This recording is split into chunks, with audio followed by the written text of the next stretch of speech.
la prestación. Entonces, ahí estamos hablando del daño emergente, es decir, son cosas, gastos que realiza el acreedor para poder exigir el cumplimiento de la obligación. O en su caso, el acreedor tuvo que constituirle en mora al deudor a través de una carta notariada o a través de un proceso judicial, ¿no? A través de un proceso judicial de cumplimiento de obligación. Ahí tuvo que pagar al abogado, venir en reiteradas veces a la ciudad de La Paz para ver cómo estaba el proceso judicial, etcétera, etcétera. Entonces son gastos adicionales, son gastos que son al margen, ¿no? O son gastos que no tenía la obligación de realizar si es que el deudor cumplía oportunamente en el tiempo convenido, ¿no?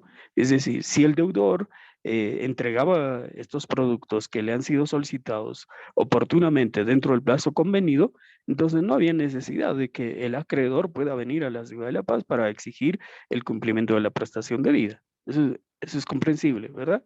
Entonces, pero hay otro detalle. Hasta ahí lo que se llama el daño emergente, ¿no? El daño que le ha provocado el incumplimiento o el retraso en el cumplimiento de la prestación de vida, ¿no ve?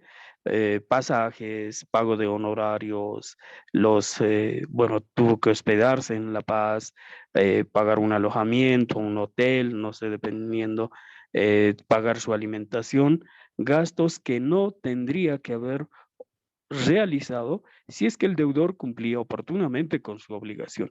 Ahí hablamos, este es el daño emergente, el daño provocado como consecuencia del incumplimiento del deudor, ¿no?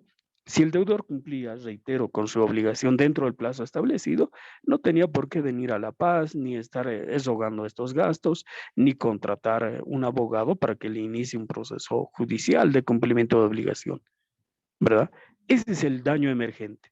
Ahora, el lucro cesante se patentiza o se concreta cuando el acreedor deja de percibir réditos. Es decir, la obligación, nos reitero, es 100 palas, 100 picotas, eh, 100 martillos, etcétera, ¿no? Entonces, esta persona vive del comercio, de la actividad comercial, el acreedor, ¿no? Tiene que vender estos productos para sus clientes y resulta como ha pagado por adelantado, ¿no? Ha pagado por adelantado por estos productos, resulta que eh, no puede seguir realizando el expendio de estos productos, entonces está dejando de percibir ganancias. Ha invertido el acreedor una determinada cantidad. Bueno, estos productos tranquilamente en ahí puede tratarse de unos 30.000 bolivianos, ¿no? Si estamos hablando de 100 palas, 100 picotas, martí, etcétera, etcétera. Toda una serie de productos. Tranquilamente puede tratarse de estos montos y tal vez representa una gran parte de su capital. Entonces ahí el incumplimiento, el retraso en el cumplimiento de la prestación debida por parte del deudor va a provocar que el acreedor deje de percibir las ganancias que podía haber generado si es que el deudor cumplía oportunamente con la obligación. Hasta allí, ¿no? Ese es el lucro cesante, lo que deja de percibir. ¿Me entienden? Ahora sí, Ahora, doctor, gracias. muy bien, Hugo. Ahora, la otra pregunta en donde usted dice si el... no, en este caso usted dice si yo no le presto oportunamente, ¿no? Es decir, si hemos quedado que yo tengo que otorgarle un préstamo, bueno, salvo que se trate de una entidad financiera, bueno, nadie está obligado a conceder créditos, ¿no? Por ahí, eh, ahora, una cosa es la libertad contractual, no puede ser que yo haya comprometido efectivamente prestarle a usted, ¿no? Y se haya establecido intereses inclusive, pero no estoy cumpliendo con la obligación de prestarle. Eso es un poquito, no se presenta en la vida real, pero podría darse en algún caso en que el acreedor no pueda proveer el crédito comprometido. Sin embargo, ahí, ¿cuál sería la sanción? La sanción sería pues que o se disuelva el contrato, ¿no? O en su caso, porque ahí no habría daño ni lucro cesante, no daño emergente ni lucro cesante, porque en realidad el deudor no ha entregado eh, ningún monto de dinero, ¿no? Era el acreedor quien tendría que haber otorgado, ¿no? Allí no se estaría cumpliendo con estos dos presupuestos, el daño emergente y el lucro cesante. Por lo tanto, no daría a la responsabilidad por parte del acreedor, ¿no? Nadie está obligado a prestar dinero. Si, ahora, obviamente, si se ha comprometido y después se desiste, lo que corresponde es que se pueda comunicar al deudor o al futuro prestamista de que no se va a cumplir o no se le va a conceder el préstamo para que éste pueda tomar los recaudos necesarios y obtener el préstamo o el crédito de otra entidad o de otra persona. ¿Ya? Muy bien. Creo que hasta ahí está comprendido. Entonces, no se olviden nunca que la mora es el retraso, la demora culposa en el cumplimiento de la prestación debida. No estamos hablando de un incumplimiento definitivo, sino es un incumplimiento temporal, que puede tratarse de un mes, 2 meses, 3 meses, un año, ¿no? eh, Ahí estamos hablando de incumplimiento temporal, ¿no? De incumplimiento temporal. Hemos hablado también cómo se constituye la mora. Ojo, que me tiene que presentar su trabajo hasta esta noche, hasta las 23 horas, tienen que subir a la plataforma de Classroom su memorial de constitución de mora, ¿no? Una de sus compañeras, creo que ya andaba preocupada y seguramente ya hizo el trabajo. Es cuestión de indagar un poco, ¿no? Porque ustedes van a ser abogados y tienen que aprender a redactar, ¿no? El primer paso para iniciar el proceso ejecutivo, si es que no se hubiera constituido en mora al deudor, es justamente constituirlo en mora.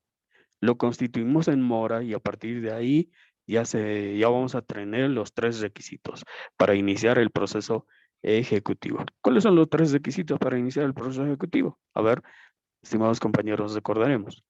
Por un lado, estamos hablando de suma líquida. ¿Qué importa la suma líquida? ¿Alguien me puede decir? A ver, Ruth, usted, señorita Ruth, ¿cuándo hablamos de suma líquida? Deme un ejemplo, por favor. Ruth, Doctor, doctor, sí, buenos días. La despierta, señorita. suma líquida Ya, es el dinero.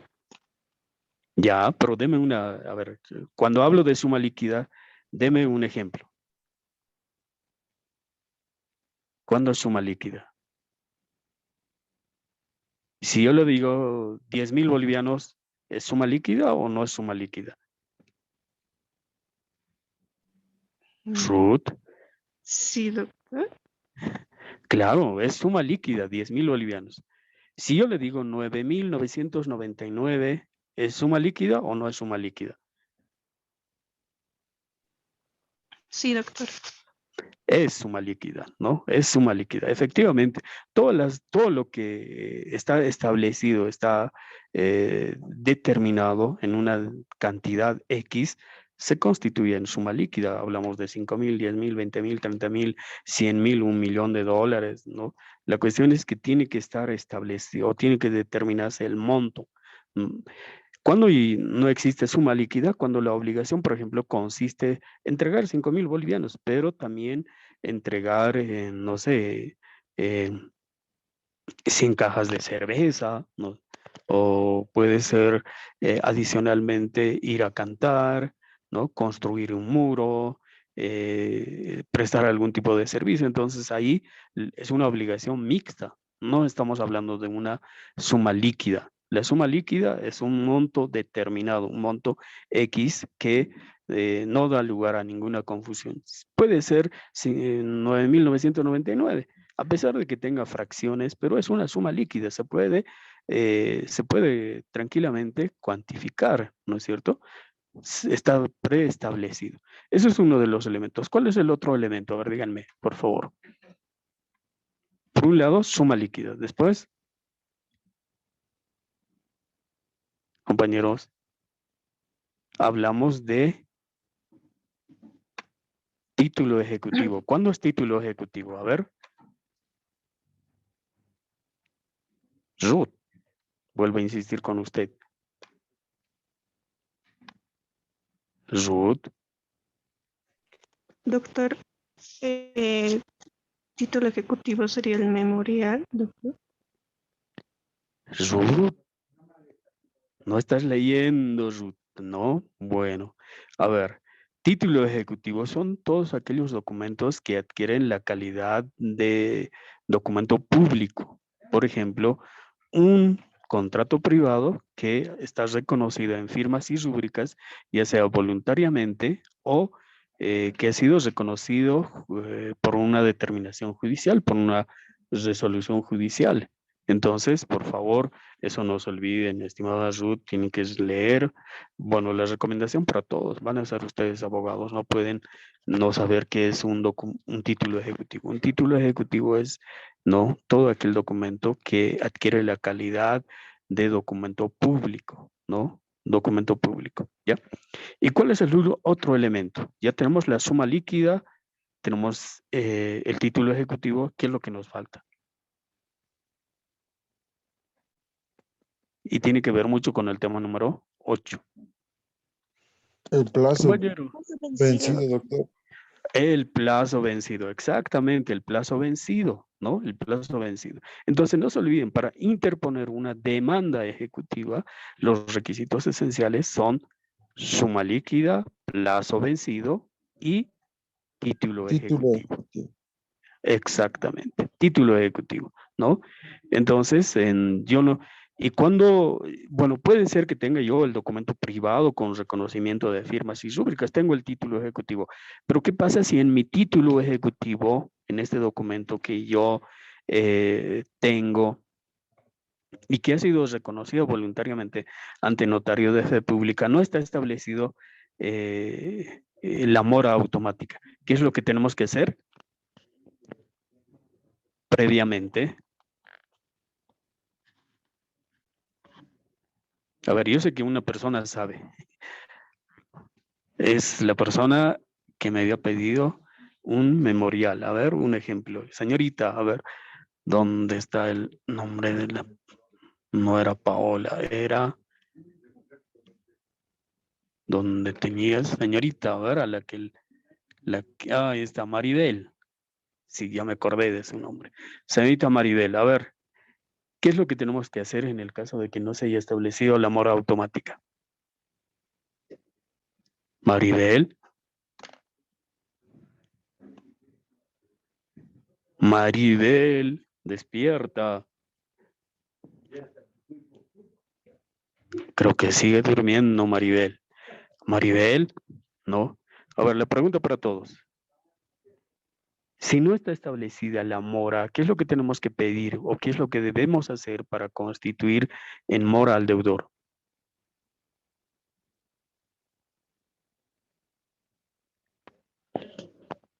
Me estarán escuchando, creo que tengo el micrófono apagado, ¿no? Compañeros, ¿están ahí? ¿Siguen vivos?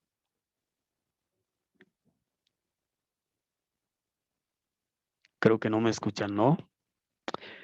Bueno, a ver, por ahí preguntaré, tal vez hay alguno que me está escuchando o está vivo. Abdón, ¿me escuchas? Sí, doctor, estoy pensando. Ah, pensé que yo tenía el micrófono apagado. Bueno, pero esa es la tarea que tenían que hacer para esta noche. ¿Cómo es posible que nadie sepa? Tenemos que pedir se constituya en mora al deudor. Sencillo, ¿no? A través de un memorial.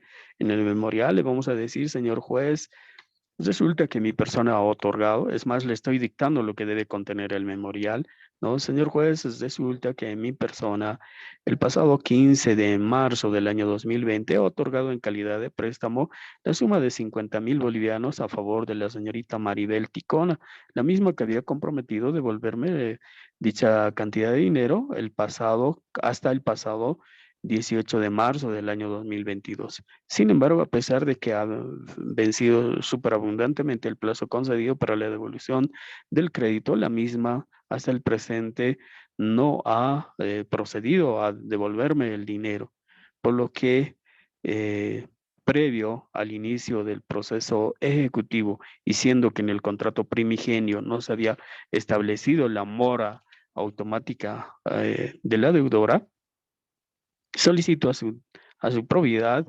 que se pueda constituir a la misma, ¿no? Les he dictado el resumen, digamos, ustedes ya ahí tienen que separarlo, ¿no? Cumplir con lo que dice el artículo 110, ¿no? Y 111 del Código Procesal Civil, ¿ya? En el petitorio pedirán, solicito se intime a la deudora para que en el plazo perentorio de 10 días cumpla con la obligación de pagar los 50.000 bolivianos bajo alternativa de iniciársele un proceso ejecutivo, ¿no? Declarándose la mora automática de la deudora, ¿no? Perdón, la mora de la deudora, no mora automática, la mora de la deudora. Y todo de esa manera, ¿ya? Muy bien, ahí entonces hemos recordado un poquito lo que es el tema número 8, ¿no? Ojo, por favor, yo cuando les pregunto, ¿están entendiendo? Todos me dicen, sí, no hay problema, pero llega el momento cuando les pregunto, pareciera que nadie está comprendiendo y de nada sirve ir avanzando tema tras tema si no están entendiendo. Por favor, yo no me voy a enojar con nadie si me pregunta, si tiene alguna duda. Es mejor preguntar ahora, ¿no? Que estar posteriormente haciendo o estar indagando una vez que ya uno es abogado, ¿no? Cuando viene un cliente y te dice, ¿sabe qué? Quiero que me lo presente esta demanda. Y el juez te rechaza y dice, previamente la impetrante deberá constituir en mora a la deudora. Escuche, y esa clase, no he asistido, no está en el código, ¿cómo voy a hacer? ¿No? O a pesar de que está en el código, pero si uno no sabe, no pregunta, entonces obviamente va a tener dificultades. Por eso les pido, por favor, que no se queden con la duda, ¿no? Bien, ¿tienen alguna pregunta tal vez a propósito? Doctor, Del... esa mora automática, doctor, es cuando no se inserta en el documento público, el contrato privado que se hace, o es cuando pasa el plazo, se declara en mora automática, doctor. Esa partita, por favor, la mora automática. Ya. La mora automática es la que está prevista en el contrato primigenio. Este es el contrato, ¿no? Y en una de las cláusulas debemos establecer que al solo vencimiento del plazo concedido a la deudora para el cumplimiento de la obligación, la misma quedará constituida en mora sin necesidad de requerimiento judicial alguno, ¿no? Entonces, esa es la mora automática, cuando ya está establecida en el documento, ¿ya? Pero cuando no está establecido en el documento, recién vamos a solicitar a la autoridad judicial se intime, ¿no? En este caso, a la deudora, ¿no? Para que cumpla la obligación dentro de un plazo prudente, ¿ya? Eso es diferente. Una cosa es la mora automática, reitero, la que está establecida en el documento, ¿no? Primigenio, en el documento de préstamo. Ahí las partes de manera convencional, de mutuo acuerdo, han acordado que al solo vencimiento del plazo, la deudora quedará constituida en mora. ¿Entienden? Ya. Esperemos que esté comprendido. Entonces vamos a iniciar con el tema número 9, ¿ya? Con el tema número 9, que tiene que ver con la teoría general de la responsabilidad. ¿Qué será la responsabilidad? Obviamente que el incumplimiento de una obligación va a derivar en la responsabilidad del deudor, ¿no? En la responsabilidad del deudor. ¿Cómo se define la responsabilidad? La responsabilidad, ¿no? Es aquella obligación que tiene toda persona de pagar por los daños y perjuicios que cause a la persona o en el patrimonio de otra, ¿ya? No solamente esto puede darse en el caso del incumplimiento de la obligación o de la prestación de vida, sino también por otras circunstancias, ¿no? Por ejemplo, cuando yo pongo un macetero en mi balcón, ¿no?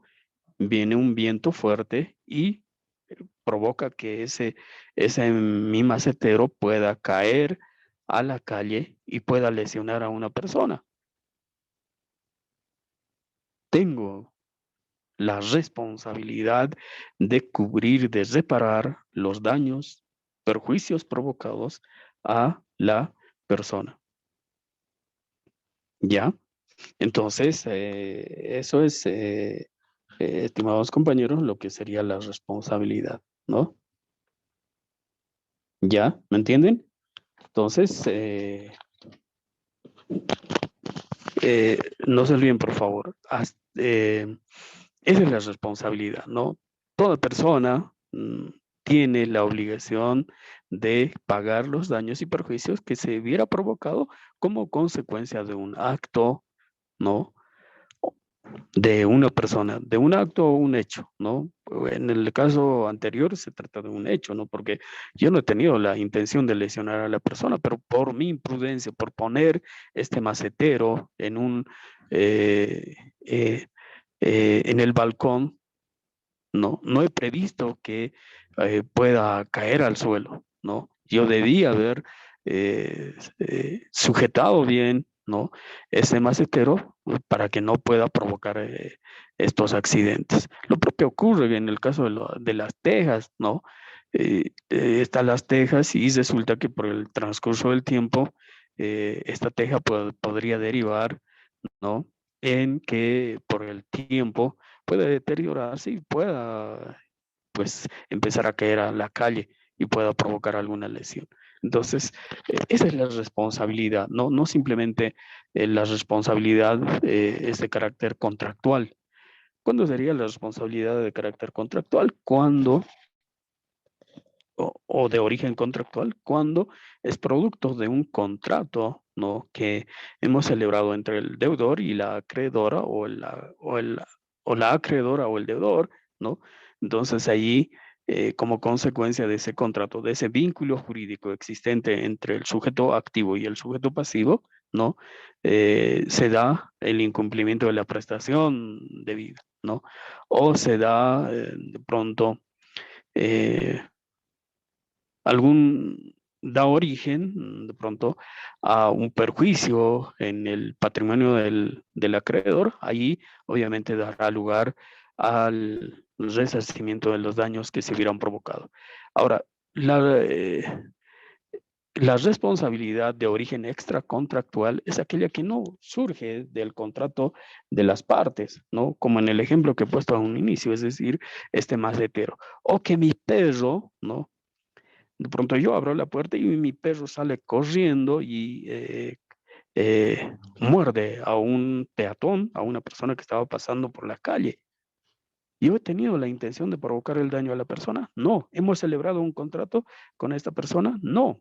Pero mi negligencia, si yo sé que mi perro es agresivo, que mi perro puede de una u otra manera provocar pueda lastimar a una tercera persona, entonces yo tendré que tener mucho cuidado a la hora de sacar a este animal a la vía pública, ¿no? Entonces, ahí justamente, desde ahí parte la responsabilidad, ¿no? Por un lado, es de origen contractual, pero por otro lado, puede ser de origen extracontractual. Muy bien, a ver, conceptualizaremos entonces lo que es la responsabilidad. La responsabilidad civil es una obligación de pagar daños y perjuicios que se causen a una persona en su patrimonio. También la responsabilidad civil contractual es una sanción convenida por las partes en el caso de que una de ellas incumpla con su obligación, ¿no? Con su obligación. Hablaba hace 3, 4 clases atrás, no recuerdo exactamente, pero les hablaba de lo que es la cláusula penal, ¿se acuerdan? ¿Alguien recuerda qué es la cláusula penal? La cláusula penal, estimados compañeros, es la sanción anticipada que las partes contratantes estipulan en el contrato primigenio. Es decir, que si yo soy el acreedor y Hugo el deudor, ¿no? Nos ponemos de acuerdo y decimos, ¿sabes qué? Hugo, si no me pagas la prestación de vida hasta el 15 de marzo del año 2022, entonces como sanción, tú me vas a pagar adicionalmente 2 bolivianos por día o 10 bolivianos por día, ¿no? Entonces, si es 10 bolivianos por día, esto es al margen de los intereses que se hubieran acordado. El interés puede ser de 1%, ¿no? Eso se computará junto con el capital, pero la sanción penal, ¿no? Es esta sanción adicional que se establece de común acuerdo por las partes.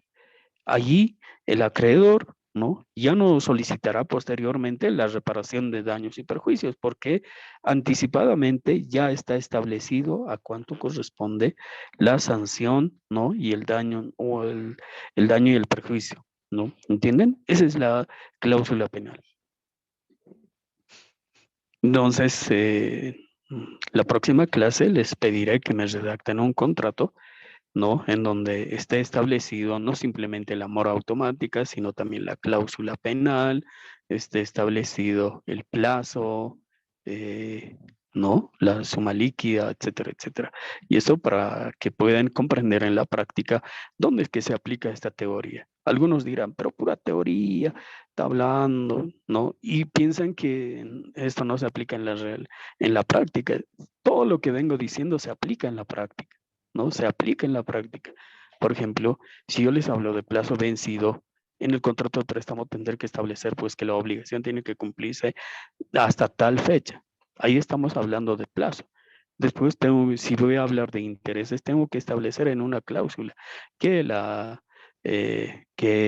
prestación importará un interés del 1%, del 2%, etcétera, ¿no? Después,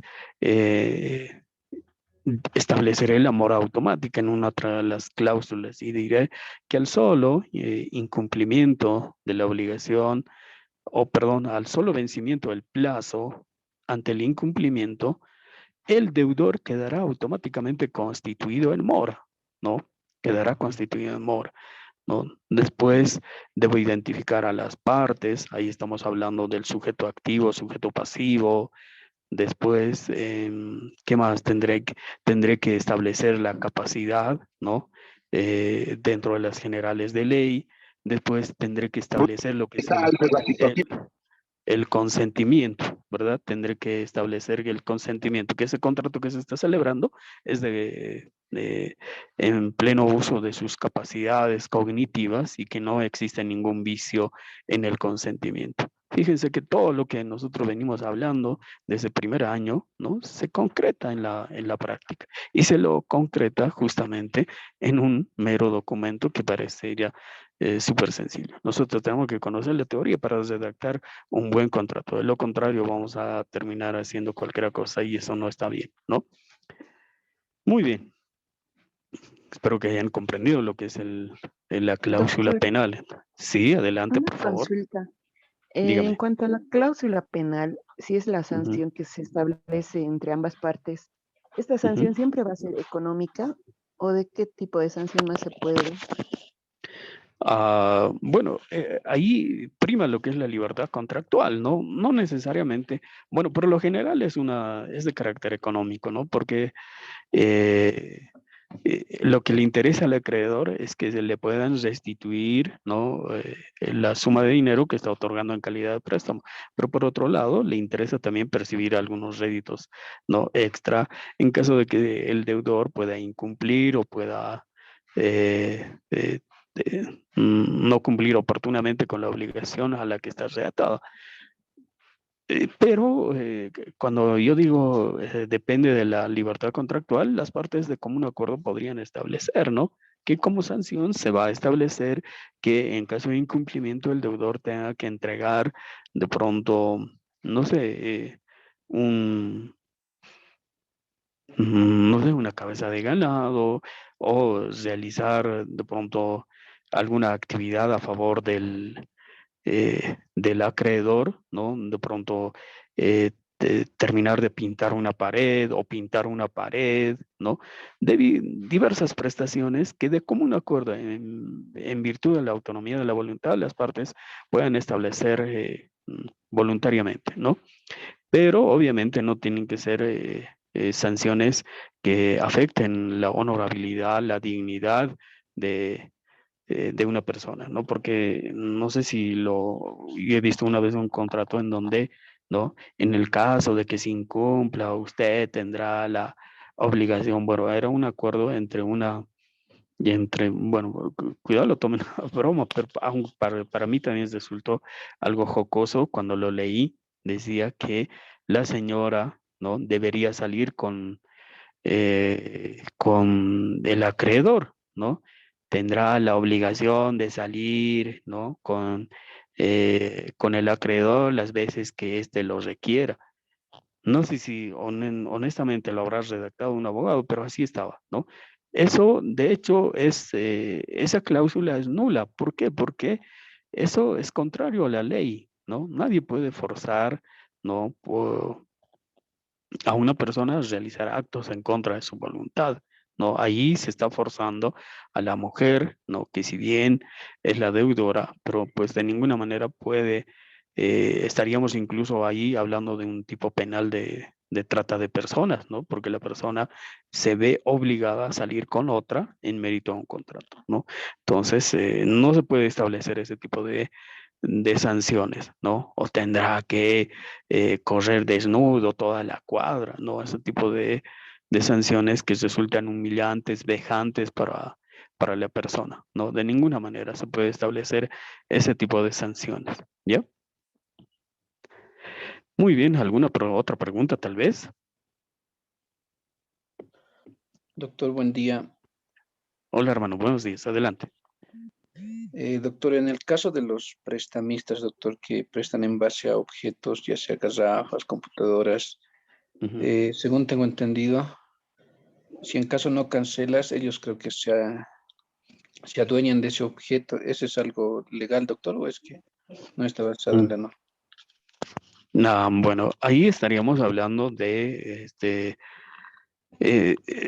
eso no está regulado, no está regulado. Lo que están cometiendo estas personas, por un lado, es un delito, ¿no? El delito se llama anatosismo, es decir, están cobrando intereses más allá de los que está permitido por ley. Dos tipos de interés hemos hablado, ¿no? Por un lado, el interés legal, que es del 6% anual, y el interés convencional, el libremente acordado entre las partes contratantes, que debe alcanzar un máximo de 3%. Pero ¿qué hacen estas tiendas de empeño? ¿No? Te prestan una determinada cantidad de dinero con un interés, lo mínimo que te prestan a lo que es al 10%, ¿no? Incluso hay algunos que son tan osados de prestar al 20%, al 30%, ¿no? Entonces, allí prácticamente se está cometiendo un delito, ¿no? Pero estos ya han encontrado la forma de burlar a la justicia, ¿no? Porque la ley dice también textualmente que en el caso de que se hubiera acordado intereses superiores a los legalmente permitidos, este quedará reducido automáticamente al interés permitido. Es decir, en el caso de un interés convencional, este quedaría reducido automáticamente al 3% mensual, ¿no? Al 3% mensual. Pero como ya saben mm, eh, de esta determinación, se han interiorizado porque tienen asesores también.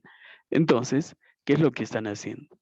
Han encontrado otra forma de burlar a la justicia y es haciendo de que las personas puedan firmar, ¿no?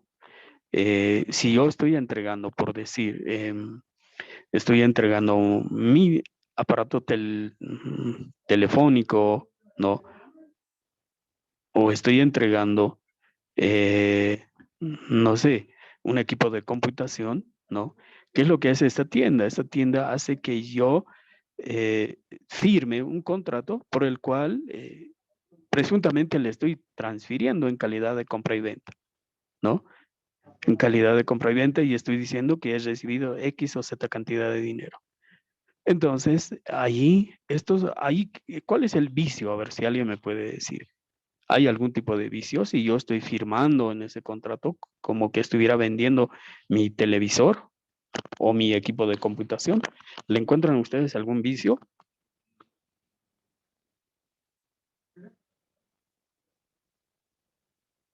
Compañeros, señoritas, Mayumi, señorita Mayumi, a ver, dígame usted, ¿encuentras algún vicio en el ejemplo que acabo de dar?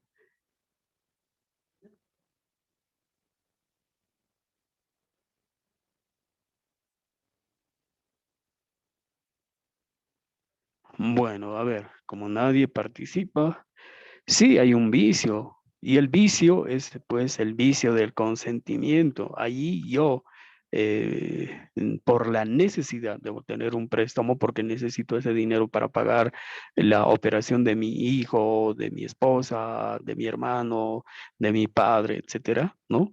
Llevo mi equipo de computación y este señor, aprovechándose de mi estado de necesidad, ¿no?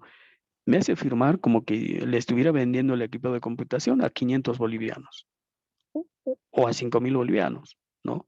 Entonces, pero en realidad él solo me entrega, por decir, 500 bolivianos, pero en el contrato le puso 5.000 bolivianos, ¿no? Entonces, ahí hay un vicio, ¿no? En el consentimiento. Y año pasado, en Derecho Civil 1 hemos hablado de lo que es la lesión, de lo que es Mm, hemos hablado de la rescisión, hemos hablado de la resolución de contrato, ¿no? Haya habido dolo por parte del acreedor, ha habido dolo, ¿no? Se ha violentado, ¿no? En este caso, el consentimiento otorgado por el deudor, ¿no? Por el deudor no es, ha sido en mérito a esta acción dolosa por parte del acreedor. Por lo tanto, ese contrato puede ser susceptible de ser anulado, ¿no? Perdón, de ser demandado por resolución de contrato o en su caso por lesión, ¿no? O también por rescisión de contrato. Se puede iniciar cualquiera de estas acciones, ¿ya? Muy bien. A ver, seguiremos avanzando entonces. Entonces, estamos diciendo que hay dos tipos de responsabilidad, ¿no? Una responsabilidad de origen contractual, que es aquella que proviene, ¿no?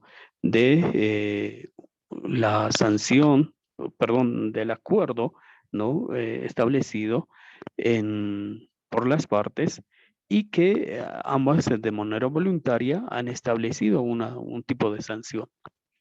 El otro es la responsabilidad de origen extracontractual, ¿no? Que incluye indemnizaciones derivadas de daños o lesiones que el perjudicado no tuviera el poder de soportar.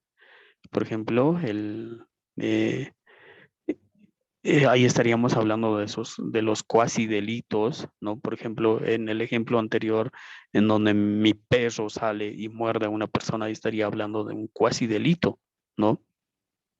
De un cuasi delito. ¿Por qué? Porque si bien yo no he cometido personalmente el hecho, pero alguien que estaba bajo mi cuidado, ¿no? Pues ha provocado este, mm, este daño, ¿no? Entonces puede ser procesado inclusive por la vía penal.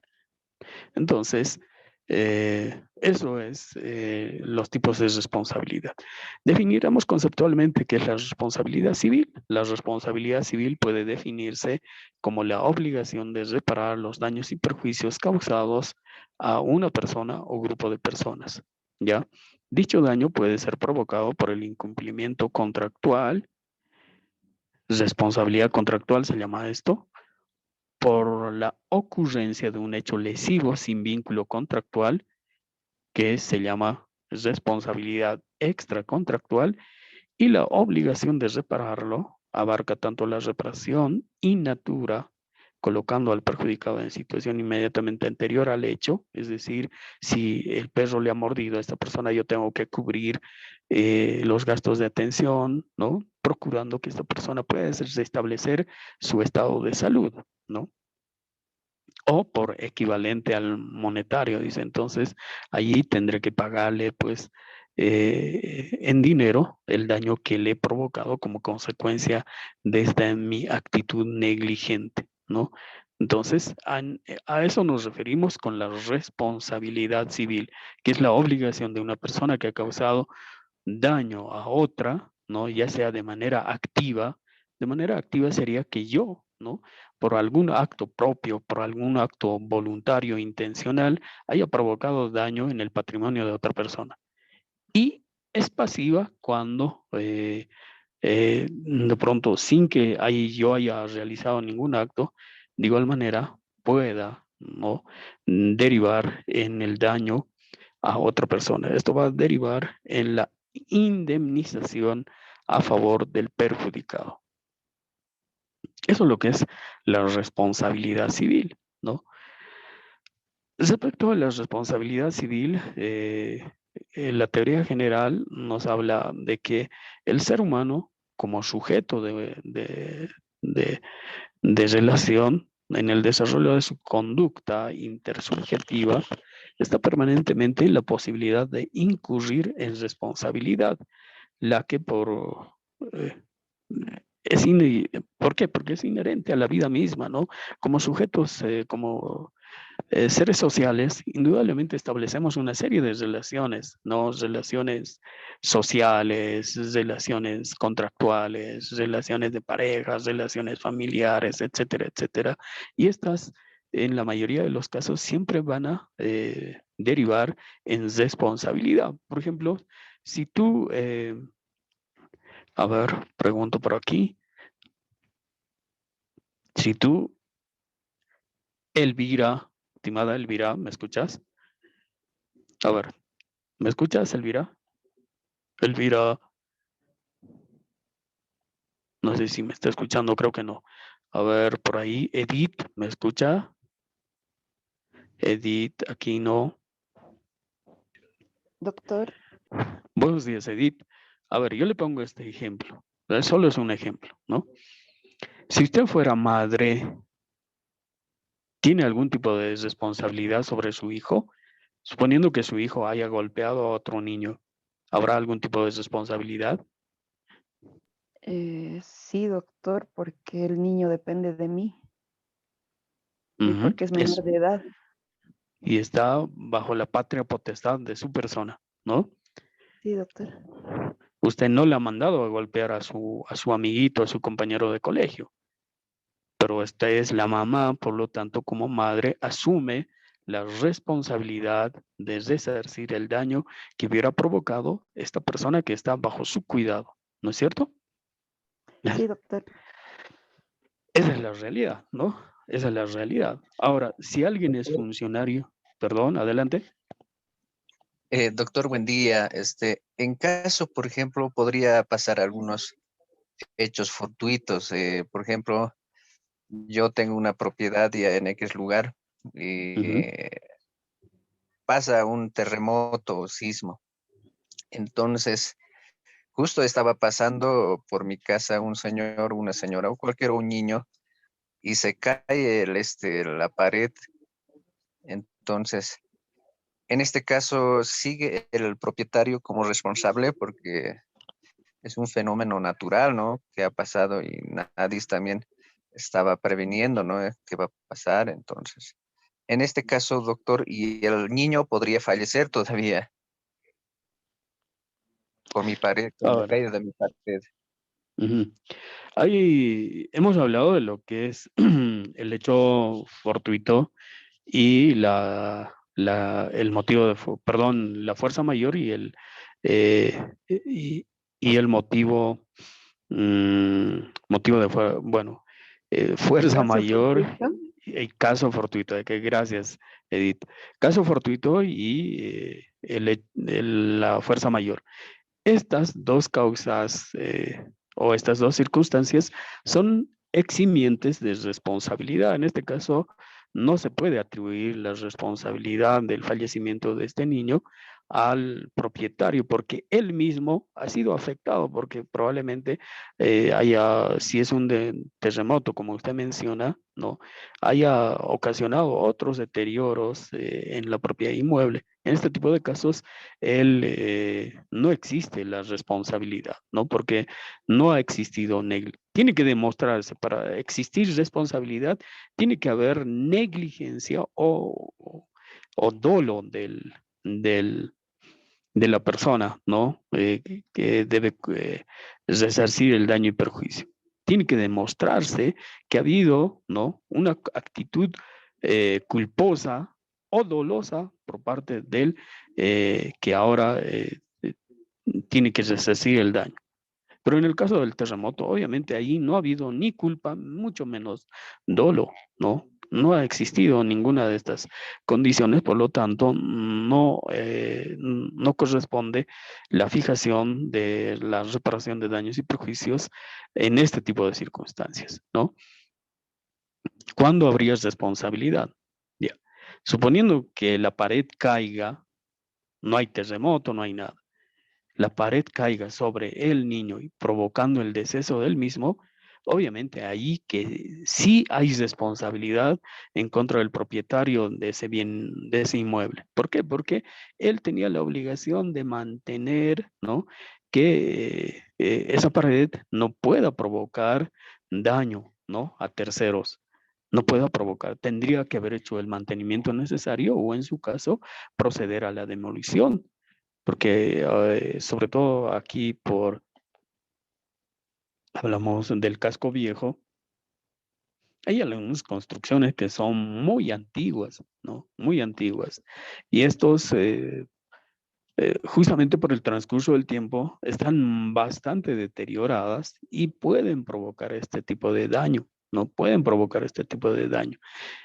El titular de estas propiedades no puede esperar a que se derrumbe, a que se caiga este muro, porque ahí está incurriendo en una actitud omisiva, ¿no? Es decir, él tiene que prever el daño que puede provocar este muro, por lo tanto, tiene que solicitar al gobierno municipal la demolición, ¿no? De ese muro a objeto de evitar un daño mayor. Y el daño mayor es que se puede evitar daños, incluso la pérdida de vidas humanas, ¿no? De personas que circunstancialmente, sin percatarse de que el muro está inclinado, puedan estar circunstancialmente pasando por esa calle, ¿no? Entonces, eso es distinto, ¿no? Estimado Oscar. Una cosa es el fenómeno natural, ¿no? El motivo de fuerza mayor, la causa del caso fortuito son distintos, ¿no? Muy bien, a ver, ¿algo más? ¿Alguna otra pregunta? ¿Alguna otra duda? Doctor, yo tengo una duda y caso a la vez. A ver, dígame. Es de una casa y, digamos, al lado tiene el vecino, pero hay una filtración de agua en el medio de la pared. Ujú. Pero digamos, el vecino de al lado dice, no es mi culpa, y el dueño de esa casa dice, tampoco es la mía. Entonces, ¿qué se podría hacer en ese caso?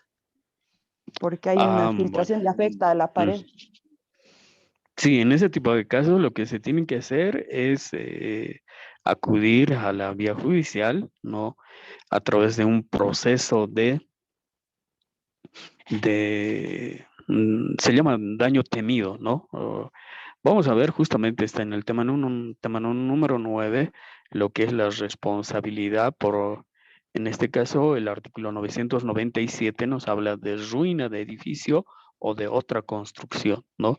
El propietario de un edificio u otra construcción es responsable del daño causado por su ruina, excepto si prueba el caso fortuito o de fuerza mayor o culpa de la víctima. O sea, en este caso, allí lo que se presenta esta demanda y la autoridad judicial ordenará una pericia, fijará un perito para establecer de quién es la responsabilidad, ¿no?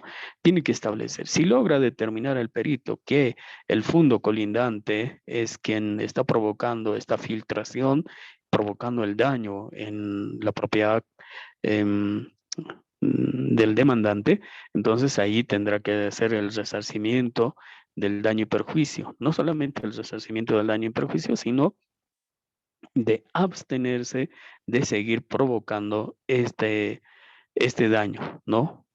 Este daño. Entonces, esa es la manera en la que se puede justamente acudir a la vía judicial. No estamos en la época de la barbarie, ¿no? En donde cada uno hacía, pues, hacía justicia por mano propia. Hoy estamos en un estado de derecho, por lo tanto, cualquier la tutela de cualquier derecho tiene que ser puesta o solicitada a la autoridad judicial. Bueno, al Estado a través de la autoridad judicial. Espero te haya podido responder, Edith. ¿Alguna otra pregunta, tal vez? Compañeros, señoritas, no, nada, ¿no? Bien, vamos a seguir hablando entonces acerca de lo que es la teoría general de la responsabilidad. Entonces, ¿cómo ha sido la evolución de la responsabilidad civil? Bueno, la responsabilidad como fenómeno jurídico se remonta a las primeras manifestaciones de la actividad humana, ¿no? Es decir, al origen mismo del derecho, ¿no? Ustedes se deben acordar, en derecho romano han visto lo que es el ojo por ojo, diente por diente, ¿no? En donde la persona pues hacía justicia por mano propia, ¿no? Lo que se llamaba la autotutela, ¿no? En donde uno mismo establecía cuál es la sanción que podía aplicar a la otra persona y lo ejercía, ¿no? En mérito a la autonomía de su voluntad. En cambio, ¿no? Después vino la autocomposición, ¿no? En donde de manera conciliatoria las partes lograban algún tipo de acuerdo para satisfacer o para reparar el daño, ¿no? Pero en la actualidad, al estar en un estado de derecho, necesariamente no se tiene que poner en conocimiento del caso frente a un tercero dirimidor, que en este caso viene siendo la autoridad judicial. Pero ese ha sido el origen, ¿no? Desde el inicio mismo de los albores de lo que es el derecho, ha surgido esto de la responsabilidad, ¿no? De la responsabilidad. Ahora, esto no nació en Roma, ¿no? Como tal vez muchos de ustedes creyeran. No tiene origen en el derecho romano, sino mucho más antes, ¿no? Se remonta precisamente a las primeras manifestaciones de la actividad humana, ¿ya? Incluso en la Biblia encontramos de que la causa del pecado es la muerte, ¿no? Entonces, ahí hay una responsabilidad que se está estableciendo. Entonces, podemos decir que para encontrar al origen de la responsabilidad hay que recurrir justamente al término de responsabilidad. Etimológicamente hablando, podemos decir que deriva de la voz latina espondere, ¿no? Que significa aceptar, prometer, comprometerse, responder, ¿no? Como deudor, ¿no? Por el daño que se hubiera provocado, ¿no? Responder por el daño que se hubiera provocado. Entonces, con esta visión histórica, los estudiosos del derecho civil han ido, pues, justamente dejando de lado la teoría de lo que era la venganza. En principio, si alguien en los albores del derecho, pues, si alguien causaba un daño a otro, ¿no? El otro tenía el derecho de venganza, ¿no? El derecho de venganza, incluso de poder acabar con la vida del otro. Esa era justamente la autotutela en donde la persona ejercía justicia por mano propia, ¿no? Después, reitero, hemos pasado en lo que es la etapa de la composición, ¿no? En donde las partes, ya sea frente a un tercero o de manera amigable, pues trataban de solucionar el conflicto y resarcir el daño que se hubiera provocado. Y después, finalmente, ya a partir del establecimiento de tribunales, de juzgados, el Estado empezó a administrar justicia, ¿no? A través, el Estado tiene tiene la jurisdicción, ¿no? Recordaremos que es la jurisdicción. La jurisdicción es la facultad que tiene el Estado de administrar justicia en todo el territorio nacional y lo hace a través de las autoridades judiciales, ¿no es cierto? Ahora, ¿qué dice nuestra legislación? Si alguien me puede ayudar a leer, por favor, el artículo 339 del Código Civil. ¿Alguien tuviera el artículo 339 del Código Civil, por favor? Nadie. Tampoco Doctor, participativos, ¿no? Ya, adelante, por favor. buen día, Nayeli. doctor.